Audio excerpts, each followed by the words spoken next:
região do planeta, um país que estava vivendo problemas muito graves em educação, que era a África do Sul, logo depois do fim do apartheid. Vocês imaginam os problemas da educação na África do Sul depois que terminou o apartheid? E eles tiveram grandes desafios. Os maiores desafios que eles estavam enfrentando eram desafios técnicos. Vocês concordam com isso? Vocês acham que o maior desafio, logo depois do final do apartheid, era técnico na educação? O que você acha, Oswaldo, que era o maior desafio comportamental no final do apartheid na África do Sul? Abrir para toda a população e colocar na mesma sala de aula pessoas que antes se odiavam. Juntar os diferentes. Convencer o professor de que antes estava acostumado a dar aula para uma elite, que tinha sua carreira certa, que tinha as oportunidades abertas e assim por diante, de repente ele vai dar aula para uma sala cheia de gente que tem futuro incerto, que não acredita que a educação tenha sentido, que não tem a família suportando, que enfrentam realidades totalmente diferentes. Agora, o comportamento do professor muda. O comportamento do diretor, do prefeito, do governador, do supervisor, tem que mudar totalmente em relação ao que era antes. E o que a gente vai retomar agora é justamente a discussão sobre quais são os principais desafios comportamentais que vocês vão enfrentar nos próximos 18 meses para implementar aquela linha do tempo e aquela visão que vocês escreveram ontem. Quem gostaria de falar sobre quais os principais desafios comportamentais que vocês vão ter? Quando a gente fala que a gente vai fazer uma transformação em qualquer área, muita gente pensa nisso. Estão me dando mais trabalho. Que outros desafios comportamentais? Essa é uma pergunta muito interessante. E eu faço uma outra pergunta. A professora que dá aula em 2 escolas, será que tem o mesmo comportamento independente do diretor da escola? Não tem, né? Quer dizer, o que mostra que o sistema de incentivos, o papel de liderança do próprio diretor é fundamental. O que mais? Que outros desafios comportamentais? Quer dizer, o que você está dizendo é o seguinte, que o desafio comportamental não é só um desafio comportamental do diretor da escola ou do professor, é um desafio comportamental do aluno, das famílias. O que você tem que fazer para aumentar a aderência? O que você tem que fazer para aumentar esse laço, fortalecer esse laço entre os princípios e valores que vocês estão defendendo, pregando, lutando? O Chico deu o caso lá de que a educação não estava nem no radar do eleitor como a sua grande prioridade, e o prefeito que transformou aquilo na sua bandeira política a despeito dos sinais que eram dados, que era preferível falar de outros assuntos. Como fazer com que essa aderência dos valores sejam verdadeiras? E amadurecer. Esse é um ponto importante. E eu vou dar um exemplo que eu fiquei escutando a palestra da Cláudia. E a Cláudia, contando um pouco, ela estava tocando em assuntos fundamentais sobre isso, que eu falei, puxa vida, ali tem coisas interessantes que dá para a gente resumir e ter em mente toda vez. Primeira coisa que ela falou que eu achei muito importante. Ela, como é uma técnica, ela descobre o problema comportamental lendo dados técnicos. Por exemplo, não estava fazendo prova, porque como uma técnica, ela queria fazer uma análise por que a reprovação ou por que a Prova Brasil, havia uma inconstância entre IDEB e Prova Brasil. E aí ela, como uma boa técnica, quer reunir os dados para poder averiguar, fazer um julgamento. E ela descobre que não estão realizando provas. Mas esse valor já havia apodrecido de tal forma na comunidade, nas escolas, que os professores têm a arrogância de dizer, mas por que a gente tem que fazer prova? né? Para você externar essa que não precisa de prova, já que não pode repetir por que nós temos que realizar a prova, demonstra como que o valor importantíssimo de mensurar resultado é um valor desconhecido naquela comunidade. E era a bandeira número 1 dela. Tudo que ela colocou aqui é: você tem que fazer políticas públicas, tendo critérios para mensuração de resultado, cobrança de resultado. Então, como é que ela pode defender que vou ser a secretária e agora ter critérios para mensurar o resultado, se o resultado básico, que era a prova, não estava sendo feito na sala de aula? Então, e esse teste dos valores, ele é feito todos os dias, por todo mundo. É pelo pai que o professor falta na escola, é pela escola que não ensina o professor e a criança evasão escolar. Todos esses dados são dados de que os valores que você está pregando, eles não estão sendo correspondidos na realidade. Portanto, coerência entre ação e valores pregados é fundamental para engajar em mudanças comportamentais. Outra coisa interessante que ela cria na prefeitura é um senso de propósito muito forte. É uma missão histórica. Essa história do discurso histórico é fundamental para mobilizar as pessoas a fazer as mudanças comportamentais. Porque aí as pessoas possam se sentir parte de um processo transformador, inovador.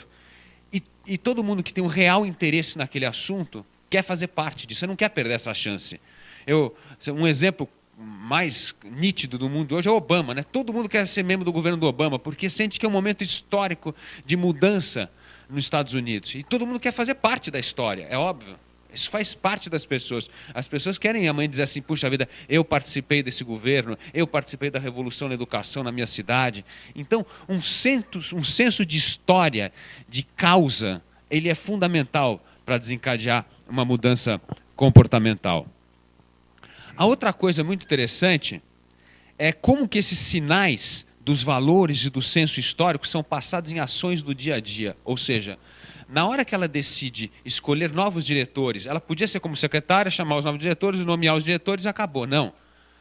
Mas é resgatar uma coisa que nós perdemos há muito tempo na política brasileira e que é fundamental. É o ato solene. O prefeito e a secretária reúnem os diretores e não só dão boas-vindas, mas passam uma mensagem muito clara por que eles vão ser cobrados. Onde estão os atos solenes hoje? Onde estão essas solenidades que dão a importância e a relevância pelas coisas que vocês prezam, pelos valores que vocês prezam? Exatamente. Mas tem de ter um propósito. Não é ir lá e fazer uma palestra. É o que eu quero dizer naquele discurso que esteja estampado o dia seguinte nos jornais, que os sindicatos entendam, que os professores compreendam, que os alunos estejam motivados. Se não houvesse esse ato solene do prefeito com a secretária, com os novos diretores de escola, que teve repercussão em todos os jornais cariocas, ela ia demorar 1 ano para convencer esse pessoal. Porque ia ser um trabalho de escola a escola, ia ser um aceita, outro não aceita, uma resistência maior. A chance dessa medida criar um impacto transformador diminuiria de muito. Então, saber pontuar, escolher o evento importante para passar o recado, uma mensagem certa, o fortalecimento de valores é vital para você engajar as pessoas em mudanças comportamentais.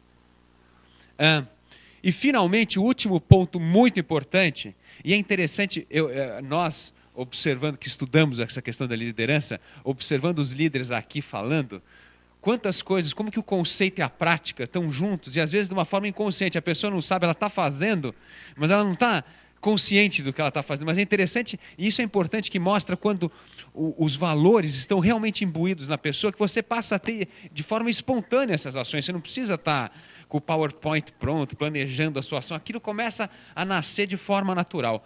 Mas o último ponto que eu ia falar é o seguinte, e é um ponto que vocês estão levantando. Ela pega as escolas na região mais violenta do Rio de Janeiro, nas favelas, no tráfico.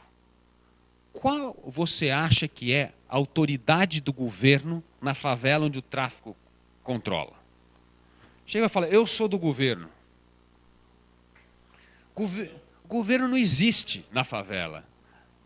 Governo não tem credibilidade na favela. E quando o governo entra na favela é para matar, é para tirar, é para prender. Então, vocês imaginam o que é a credibilidade do governo na favela. E o que ela faz? Como é que ela faz para ter aderência do público da favela e melhorar as escolas? Ela chama o terceiro setor, ela chama as ONGs, ela chama quem tem credibilidade dentro da favela. E são essas instituições, trabalhando junto com a prefeitura, é que começa a mobilizar as pessoas e achar que aquilo é uma mudança séria.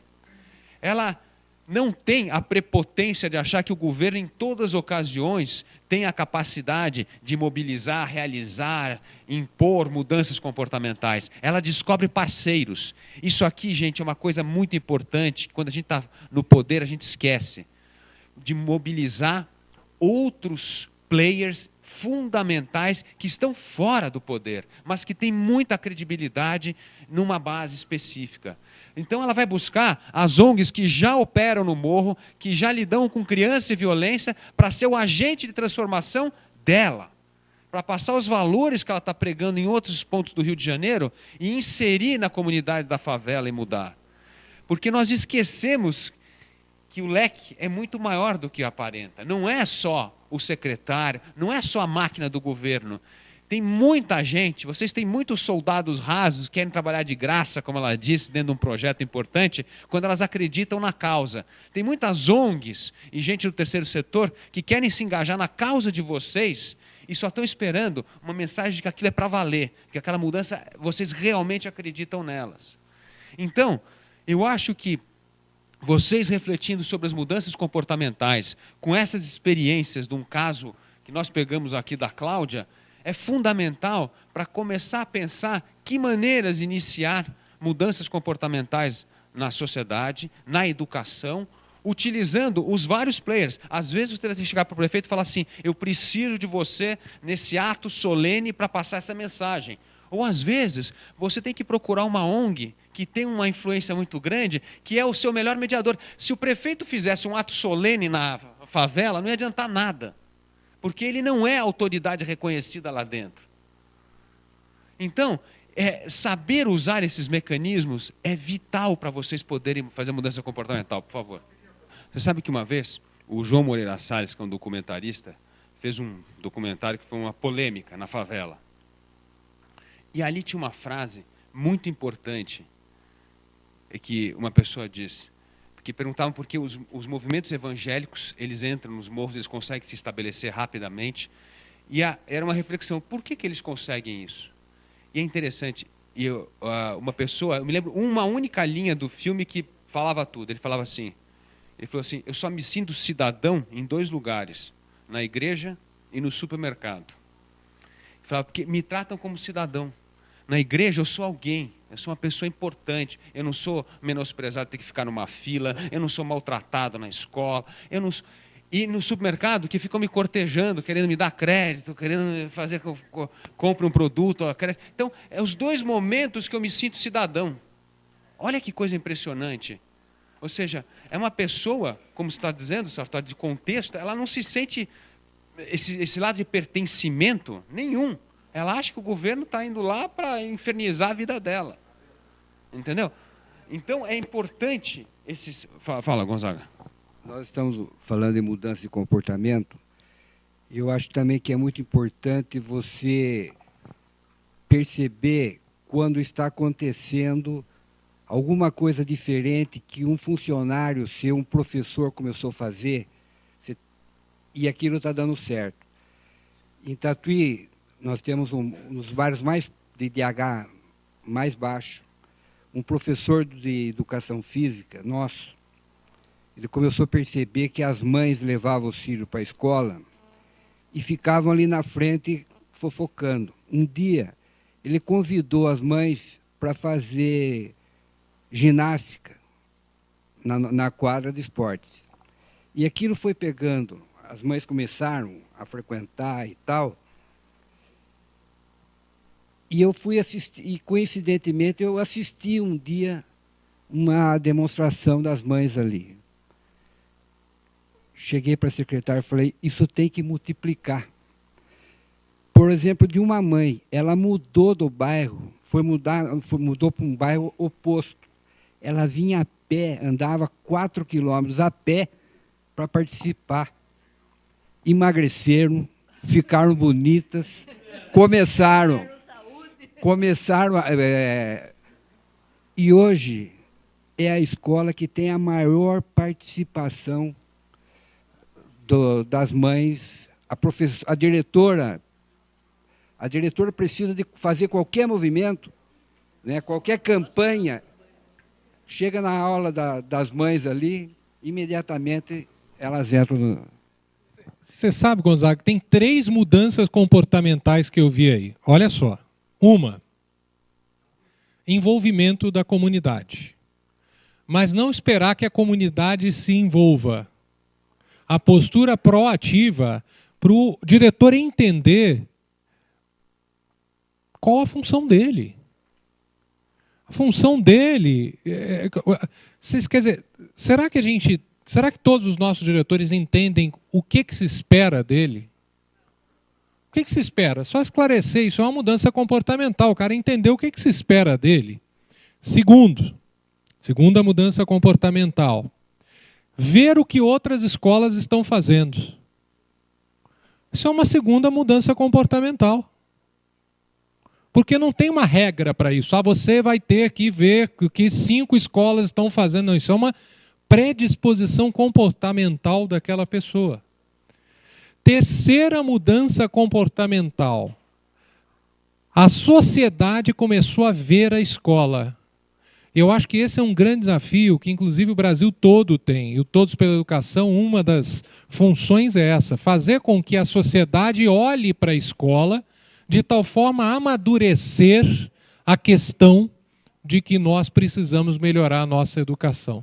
Então, com uma pequena mudança, nós, ao mesmo tempo, atingimos 3 transformações comportamentais. O que teve de técnico de novo? Nada. Não teve, o interessante é isso, não teve mudança técnica. Foram mudanças comportamentais provocadas por líderes. Difíceis? Essas não foram difíceis. Tem outras mais difíceis. E não custaram nada. Então, aqui vamos ao resumo das mudanças comportamentais. Diagnosticar o problema e não minimizar o desafio de soluções técnicas. Isso aí foi o que a Cláudia Costin comentou no começo, que um político, durante a campanha, ele está tão ligado na demanda das pessoas que ele sabe exatamente o que as pessoas querem. Mas no momento que ele começa a governar, ele passa a ser um grande arbitrador de conflitos internos e passa a esquecer aquelas causas de campanha. Então a causa vai morrendo. A causa não pode morrer. E uma das formas de matar qualquer causa é achar que todo problema tem uma solução técnica para você resolver.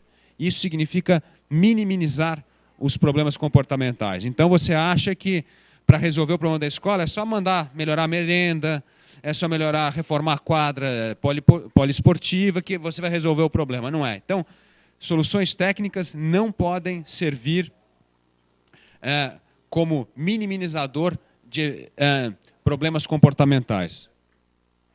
O segundo é esse que já se tornou-se unanimidade esses 2 dias aqui, que vocês já sabem. Sem estresse e tensão, o líder não promove mudanças comportamentais. Ou seja, é o que nós falamos ontem. Liderar com perdas é difícil. E o líder tem que estar preparado para enfrentar a impopularidade de liderar com perdas. Sem isso não se faz mudanças comportamentais. Esse aqui é um ponto fundamental que a gente conversou também ontem.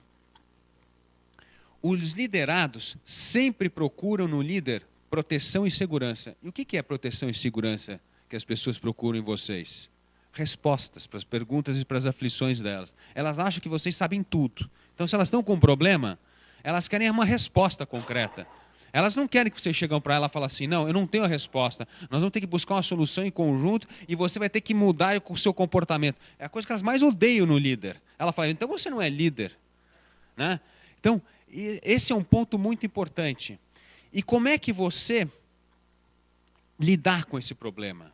É envolver as pessoas na construção da decisão comum. A solução tem que partir de um esforço comum. As pessoas têm que se sentir engajadas. Porque quando elas se sentem engajadas, elas se sentem comprometidas com aquilo. Ela não tem coragem de ir lá para o prefeito, lá para o Gonzaga reclamar daquela decisão, porque elas tomaram parte. Elas determinaram que aquela decisão é importante. Então, envolver as pessoas na busca da decisão é fundamental. É o que a Cláudia estava fazendo com os diretores. Ela envolveu os diretores.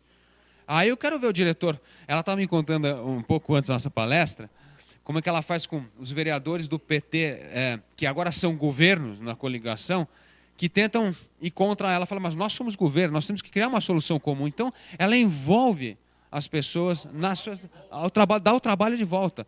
Eu não tenho a resposta, nós vamos encontrar conjuntamente essa resposta. Esta é a forma de você se deixar de ser esse líder do pedestal que tem as respostas e soluções para tudo, porque é isso que as pessoas sempre procuram em você.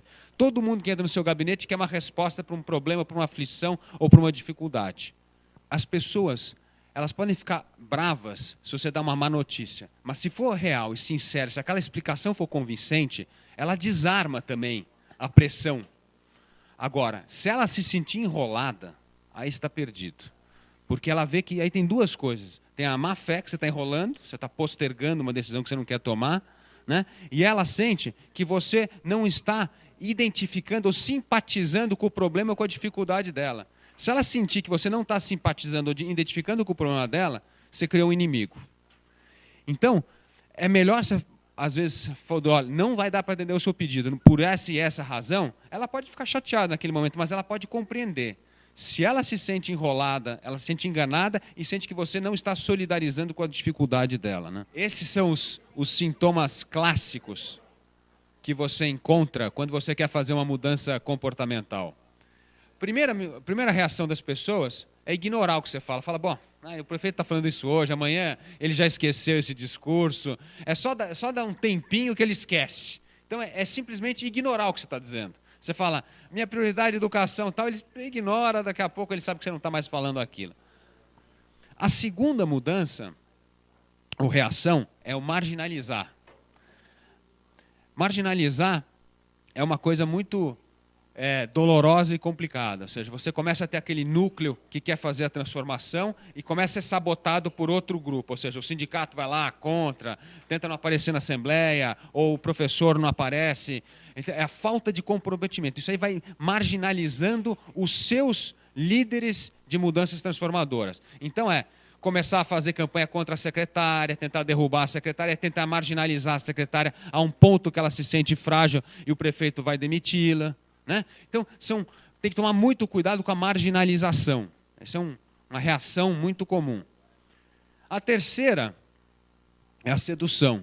Né? Fala, secretária da Educação está fazendo um trabalho extraordinário, mas a senhora agora vai se transformar em secretária da Saúde, porque minha maior preocupação é na saúde. Então, se seduz com outro cargo, com outra proposta, e abre aquela vaga para colocar alguém que não crie tanto desconforto. Então, uma outra forma é a sedução. A outra é neutralizar. Ou seja, quando você começa a sentir que tem um movimento indo muito numa direção, você tenta contrabalançar com outro poder. Né? Então, por exemplo, se você está sentindo que a mudança está sendo feita envolvendo os pais, você começa a juntar os vereadores contra, as categorias organizadas para contrabalançar aquela corrente positiva de pais pedindo mudança na escola, ou seja, tentar neutralizar o sentido da mudança. Isso é muito comum. Ou alguém fala assim, mas não dá para atingir essa meta, é impossível. Então começam a te dar 20 mil argumentos para você não seguir com aquele projeto, tentando neutralizar a atuação, dizendo que aquilo é uma impossibilidade, que vai desmotivar as pessoas, que vai desencorajá-las a melhorar a educação, porque a meta é absurda. Então, maneiras de neutralizar o seu plano de mudança. E, finalmente, a última é rebelar. É alguém que chega e fala assim, olha, essa meta é impossível, não quero, está aqui meu cargo, vou embora, isso aqui é um absurdo, não dá para fazer. Então, a rebelar é uma outra, vai para a oposição, diz que vai mudar do partido, porque aquilo é um absurdo. Tal. Então, é o rebelar. Então, essas são as reações possíveis que vocês podem perceber ou diagnosticar quando estão engajados em mudanças comportamentais. Isso aqui é uma coisa fundamental de sempre lembrar quando nós estamos fazendo mudanças comportamentais. Hábitos e valores fazem parte da identidade das pessoas. Quando você chega para ela falar que ela tem que abrir mão de um hábito, de um valor que ela acredita, para se engajar numa mudança comportamental, isso é doloroso para ela. Isso é uma coisa que machuca ela. Então, se a gente não ficar de olho nisso, saber como cuidar disso, você cria um monte de inimigos. E você, evidentemente, não vai conseguir fazer a mudança comportamental. Então, quando você está pedindo para as pessoas renunciar a valores ou hábitos, você tem que contrabalançar com duas coisas, com previsibilidade e estabilidade. Ou seja, é preciso fazer dentro de um ambiente que ela sinta-se confortável para realizar a mudança dentro daquele ambiente que você está pedindo. Então, não adianta, é um pouco que a gente conversou ontem, não adianta querer fazer uma mudança revolucionária, você tem que fatiar em pedaços, as pessoas vão mudando gradualmente, mudanças têm de ser graduais. Um ponto importante nisso é o seguinte, quando você está falando de gestão de resultado, primeira coisa é determinar que todo mundo está dentro do resultado, do secretário ao gari lá na escola. Todo mundo vai estar... Então isso é importante. Isso não é um castigo, uma punição, porque o professor está sendo um mau professor, que você está criando resultado para infernizar a vida dele. Isso é uma mudança dele. A outra coisa muito importante, que nesse ambiente de previsibilidade e estabilidade, é você sempre ter em mente as pequenas vitórias. Quando você pensar em fazer mudanças, choque de gestão, quais são as pequenas vitórias? Fala assim, puxa, melhoramos, olha, no primeiro exame aqui, primeira nota importante. Então, celebra, parabéns, tá? Vamos para o segundo. As pequenas vitórias vão fortalecendo, a gente estava conversando isso no café, vão fortalecendo o credo nos resultados, nas mudanças, nos conceitos, nos valores que você está defendendo. Então, você tem que pensar sempre nas pequenas vitórias. Isso vai reforçando a identidade, a ligação com as pessoas e esse sentido de missão maior ou missão histórica, como a Cláudia falava, né? Não, você tem dois problemas, né? Primeiro é como mobilizar os concursados, como motivá-los. Primeiro, as pessoas que estão concursadas estão na carreira. E o segundo é o que a Cláudia falou, e aí é um ponto importante. Porque o problema do temporário esbarra numa outra questão que a gente levantou. É como institucionalizar as boas práticas, porque é difícil institucionalizar com gente não comprometida com os objetivos, porque sabe que aquilo pode entrar ou sair, entendeu? Então esse é um ponto importante. Bom, vamos lá. É aquilo que a gente já conversou, envolver as pessoas na busca de respostas e soluções. Questionamento cria desconforto. A coisa mais importante que vocês têm que fazer nessas reuniões, nessa reunião é sempre colocar as questões difíceis que as pessoas não querem colocar na mesa. Isso é fundamental para criar o desconforto. Se você não criar, é aí que cria aquele estresse e tensão que produz mudança. Porque eu já entrei em várias reuniões que é para discutir um assunto difícil e fica todo mundo rodeando e ninguém toca. E aí você sai da reunião, não se discutiu o assunto, porque aquela reunião foi convocada para resolver aquele problema. Porque fica todo mundo rodeando e não toca no assunto. Eu acho que vocês estão falando coisas muito semelhantes, que é a cultura do respeito.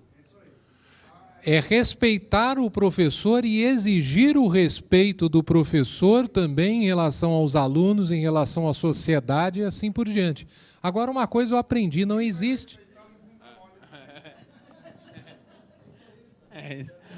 Mas, ô Sartori, você tocou num ponto aí que eu acho importante. Uma das formas de você sempre fugir das questões difíceis que criam desconforto é o debate ideológico. A ideologia é a forma de você anestesiar a discussão e não tocar no ponto centralizado, porque você vai falar, não, mas isso é uma questão ideológica. Bom, aí você está fugindo da questão do desconforto. Então, esses são mecanismos que você tem que saber ao entrar na negociação, que vai ser usado e como desmantelar esse argumento e focar na questão difícil. Esse é um ponto clássico, né? Para você tentar deslegitimar a tua discussão, é ideologizar o debate e aí você tenta esvaziar a discussão dos pontos difíceis, né? Essa é uma tática diversionista muito usada. Eu acho que tem um ponto importante. A discussão não pode ser ideologizada, não estou dizendo na sala de aula, estou dizendo discussão de mudanças comportamentais, porque ela jamais permitirá mudanças, porque as pessoas resistem a mudanças de hábitos e valores. E a maneira que você tenta fazer... E a maneira...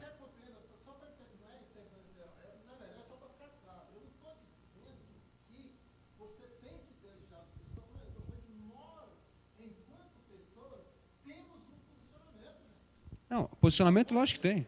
Lógico que tem. Posicionamento não pode se transformar num bastião de resistência absoluta a qualquer mudança. Se isso acontecer, acabou. Mas aí tem o que é aqui a última coisa, assim. Um dos papéis do líder é saber que haverá sempre mortos e feridos em mudança. Porque se você não quiser admitir mortos e feridos, se você quiser ser um amigo de todos, você não vai conseguir fazer mudanças comportamentais. Então, assim, alguém vai sair perdendo, vai sofrer, vai reclamar, vai se tornar oposição, vai criar dor de cabeça para você, mas isso faz parte do processo. E, finalmente, o grau de é isso aí que a gente está falando, o grau de comprometimento do líder com mudanças comportamentais, ele é mensurado pela sua capacidade de aceitar mortos e feridos. Ou seja, isso é vital, é um sinal fundamental. Como ontem disseram aqui, na hora que você demite os diretores, como o Fioco estava dizendo aqui, na hora que demite os diretores, aquilo emana um sinal imediatamente para as pessoas. Na hora que você fala, esse professor não fica, está demitido se tiver uma avaliação baixa, são sinais muito claros de que haverá mortos e feridos. E quem não tiver alinhado com esses objetivos, vai estar fora. Mas Opa. É claro que o morto e o ferido não pode ser você, né? Porque esse é um grande risco do líder. É dele ser o morto ou ferido. E isso é interessante, eu só queria complementar isso aqui com um gráfico que é assim. É o gráfico da transformação. Aquela coisa que o Felipe falou ontem do Heifetz, de que o líder é aquele que consegue gerar tensão no nível adequado. Então, é como se você tivesse 2 limiares aqui para tensão. Aqui tem tensão e aqui tem tempo.